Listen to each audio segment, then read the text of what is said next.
One of the main faults with these Chasing Dory ROV is when you're underwater, if there's any debris or anything moving around in the water, it's going to get pulled through this, and most likely it'll catch it up. And the best thing to have is some sort of safety over it, some sort of shields, and saving your motors.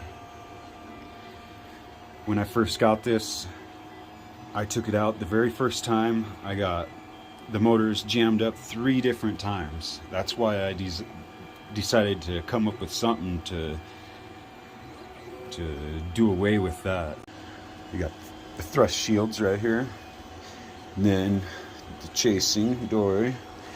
See, those are the main ones that you need to worry about. The ones that propel it forward and backwards, those aren't actually really much to worry about. You don't really get much stuff in those there. It's when you're trying to stay close to like the bottom surface and stuff that the vertical thrusters pull debris and stuff in, and a small rock can go through these little slats and stop those thrusters in their spots. So the shields actually give a lot of protection to them. And how them work is they go on one way. They actually do take a screw, 2 screws in each one, but you want to press them into the spaces first, because the screw spreads out. It spreads that out and holds it in place. So they push in there pretty tight. And once they push in there, they're actually in there pretty tight. I've ran them without any screws, but just putting the screws in them for safety, especially people buying them. You don't want to be losing them, have to constantly replace them. But that's why I am giving a second set of these front ones. So that now that it's in there, I mean, you can see it's on there really well. But I have lost one by dragging. You can see dirt and stuff in the front seals. That's because with the camera down, this front is the closest part that actually is vulnerable to sucking up the debris and everything, because your camera down all the time pretty much, trying to look at the ground or whatnot. So I'm gonna take another one here. Just they go one way to line up correctly. If they were to put on this here way, dude, so it'll be backwards. Put it on there, you just press it into the hole. It's kind of tight too, so you know, yeah.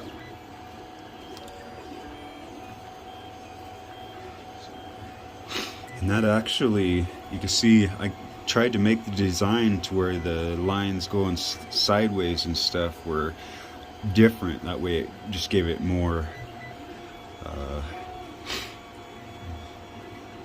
protection.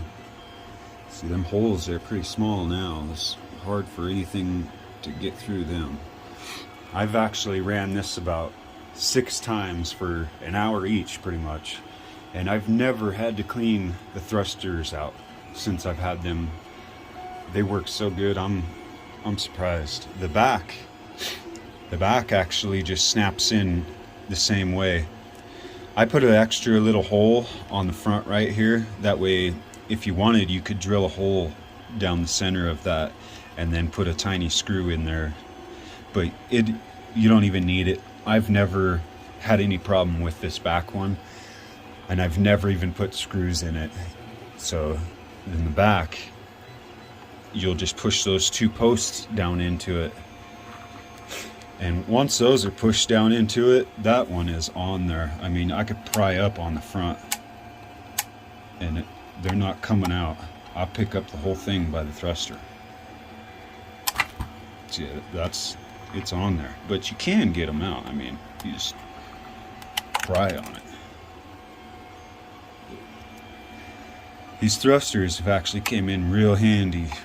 And if you were to put these here on a scale, these things are less than, like, we'll actually take one and put it on a scale. Let's see what kind of weight they are, because the ROV, when you're underwater, these things are perfectly balanced to buoyancy and stuff like that. If you were to take this apart, you would find little portions of styrofoam and stuff in there that make this thing run the way that it does. If you remove just the tiniest little bit of that, you change it dramatically in how it wants to respond to the controls. In meaning of the thrusters, depending on how much weight them thrusters are, you could actually change how it reacted and stuff too. But the weight of them thrusters I wanted to keep down. That's why I kept a real thin design to them, and just, it's very important that you don't add weight to it. So let's take one of them and we'll see what kind of weight they are. We'll take the scale here, and then you're going to tear it. Make sure it's on a decent level. There. Tear meanders. So you got one, which is, oh, I guess we can't use no pounds, but even at that, I mean,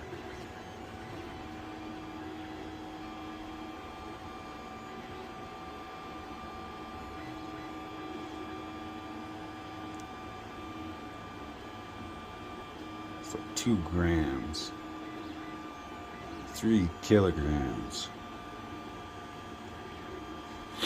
That's pretty light.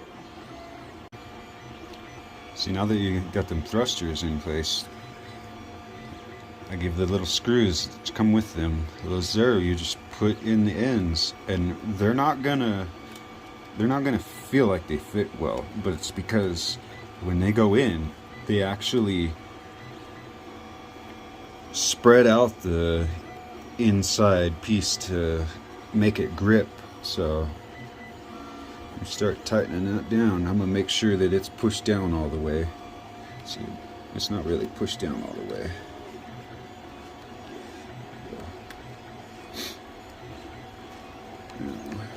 Run that all the way in. And it doesn't have to be tight, because once it's in there, it's spread it out as far as it can. But see, it's in there now. That ain't coming out. I'll do the same thing with the back. Throw a little screw in there. See, and these are the screws that you would use for the front.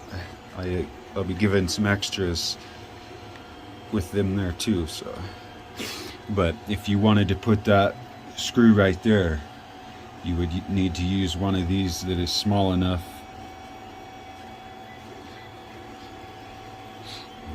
Being careful when you're drilling into it and everything. But I didn't want to drill into it, so I went ahead and left it out.